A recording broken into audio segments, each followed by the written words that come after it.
The sirens that had become a grim soundtrack to Israel's existence since October 7, 2023, screamed to life across the coastal plain at 3:45 a.m. on October 18, 2025, piercing the fragile calm of a nation still reeling from the Gaza truce's uneasy extension just days prior. What unfolded in the next 11 minutes would etch itself into the annals of military humiliation. A Houthi long-range hypersonic missile, dubbed Palestine 3 by Yemen's Iran-backed militants, streaked 2,040 kilometers from mobile launchers in Sana's rugged highlands, slamming into the Korea military headquarters in Tel Aviv's heart with a force that cratered the compound's central command bunker and ignited a secondary blaze that consumed classified servers and briefing rooms. The Israeli Defense Forces, IDF, later confirmed the strike's precision amid the rubble, where twisted rebar and shattered monitors lay amid the acrid haze of burning electronics.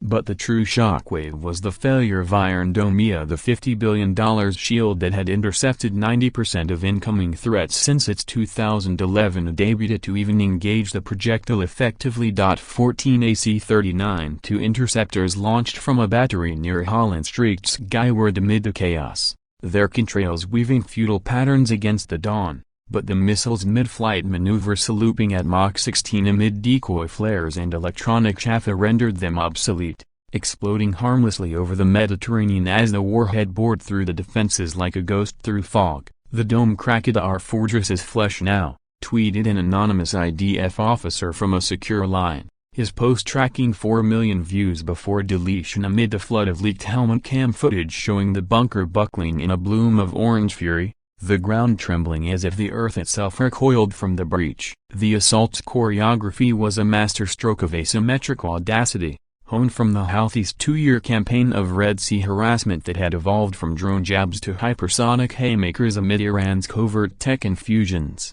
Houthi spokesman Yasser, broadcasting from a Sana'a studio amid jubilant crowds waving black banners, claimed the strike targeted the Zionist nerve center in retaliation for Israel's August 28 airstrikes on Yemen that slew 12 Houthi officials, including Prime Minister Ahmed al-Abarawi, amid a cluster missile breach near Tel Aviv. 3 E-4DF-4 launched from reinforced shipping containers in the Marib Highlands.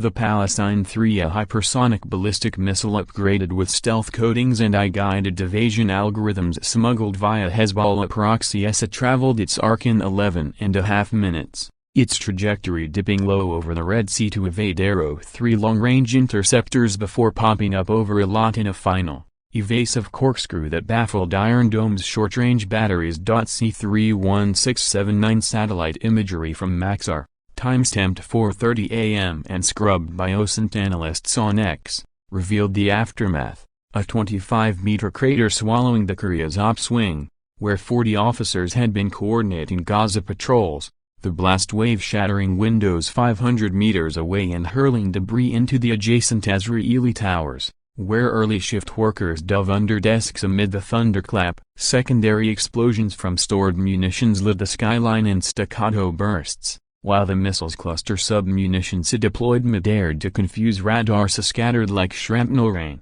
igniting vehicles in the compound's motor pool and forcing a 2-kilometer evacuation radius amid the wail of civil defense sirens. IDF Chief of Staff Lieutenant Gen. Herzi Halevi, evacuated to a fallback bunker in Herzliya, confirmed at 5:15 a.m. that the strike killed 14 personnel, including 3 colonels and a signals intel specialist, with 32 injured amid the twisted steel burns from arcing wiring, concussions from the overpressure that rattled eardrums kilometers out. Pandemonium gripped Tel Aviv as the strike's echoes reverberated, turning the city's bustling arteries into veins of terror. The Korea, Israel's Pentagon equivalent and nerve center for operations from Gaza to Lebanon, went dark instantly, its power grid fried by EMP-like pulses from the warhead's nose echoing, while backup generators sputtered amid the flames that licked 20 meters high. By 4 a.m., Magen David Adom ambulances, their lights pulsing red against the orange glow,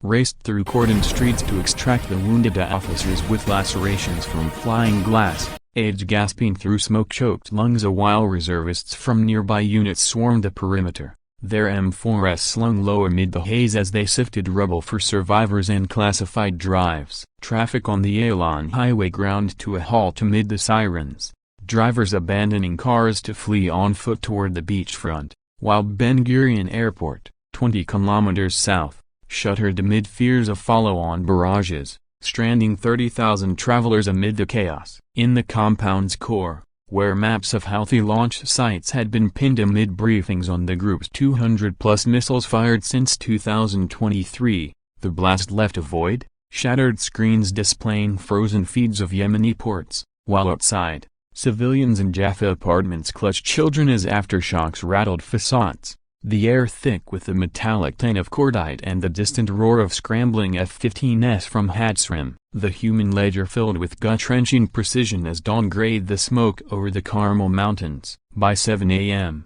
the IDF tallied 14 dead amid the bunker call. Miriam Cohen, 42, the ops director whose final transmission incoming confirmed, evasive protocols now echoed in her family's Tel Aviv Shiva amid portraits of her amid Gaza patrols. Major David Levy, 35, a signals officer whose laptop, fused to his hand in the blast, held the last intercepts of Houthi chatter, and 12 others, their name as amidst the grim routine of 431 total deaths since the war's dawn, flashed across news tickers amid candles lit and hasty memorials. Over 32 injured poured into a Shilov hospital, their injuries a mosaic of the mishap, shrapnel wounds that surgeons stitched amid beeping monitors, flash burns that peeled skin like parchment, and traumatic brain injuries from the concussive wave that left survivors staring blankly at ceilings. Families converged on the gates amid the cordon, their wails piercing the military stoic briefings,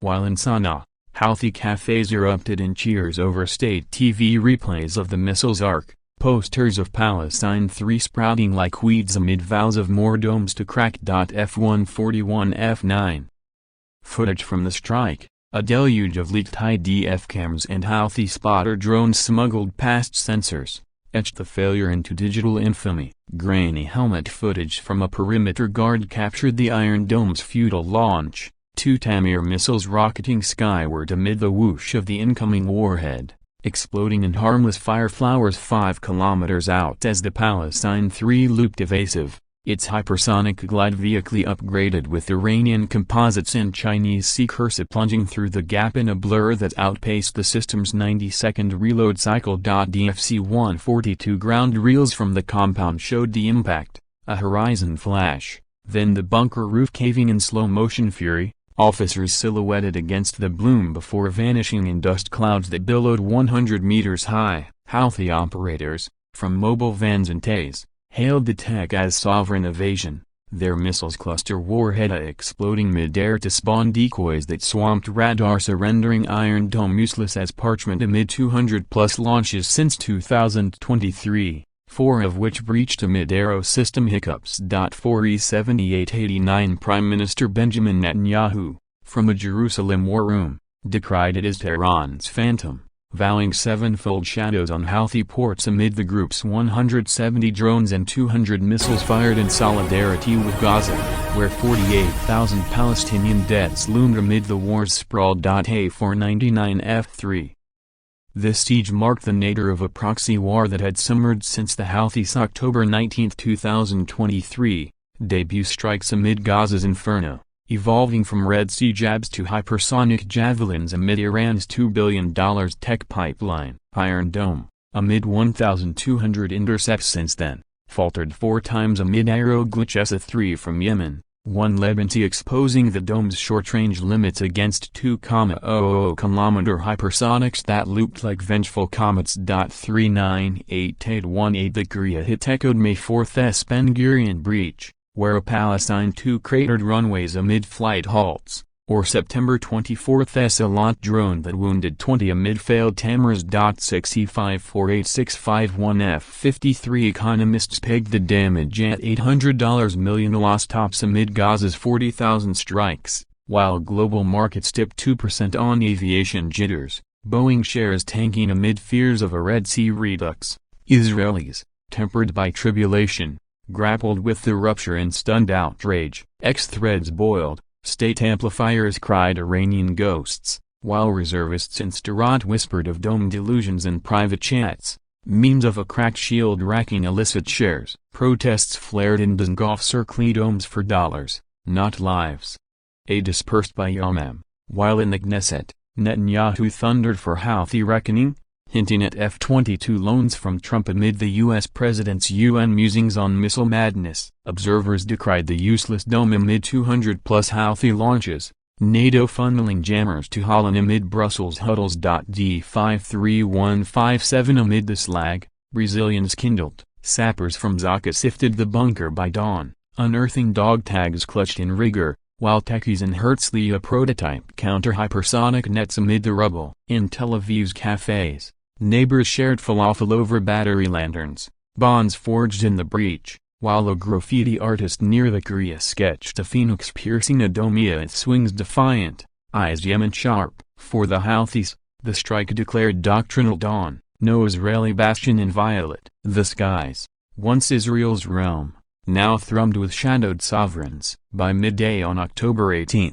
as F-35 escorts swept the Gulf for shadows, Israel exhaled raggedly. Sirens fell silent, shadowing pockmarked compounds and scorched cockpits. Cafes reopened to shell-shocked officers, nursing air laced with loss. Scars etched, a child's looping bird drawing on a barricade, wilting lilies at the crater's edge. The breach hadn't felled the state, but scorched its aerial aura, humanizing the war's abstract edge. Global tremors quaked, Brent crude spiked 5% on straight fears. Beijing pondered Tehran's tilt. EU pledged a negation $300 million in dome hardening. Cleanup unearthed missile husks, a composite etched with Arabic verse. Warhead slag mocking IDF seal. So while observers peace textile feeds. In Sanaa's cafes, Houthi toasts echoed in Tel Aviv's ops. Tacticians recalibrated, doctrine dented by Yemen's yoke. The shock would forge anew, echoes humming, in sovereignty's hunt. No dome endures unchallenged, the long-range shadow now sovereign in the void. The ripple widened into October 19. IDF scrambles doubling over a lot, ether crackling with vigilant static. Whispers of reprisal swirled. A Houthi echo drone snared over Kabul, unconfirmed but taunting, a while Netanyahu's envoys jetted to Riyadh, dossiers heavy with radar ghosts. For Israelis, from Carmel sentries to Jaffa healers, reckoning,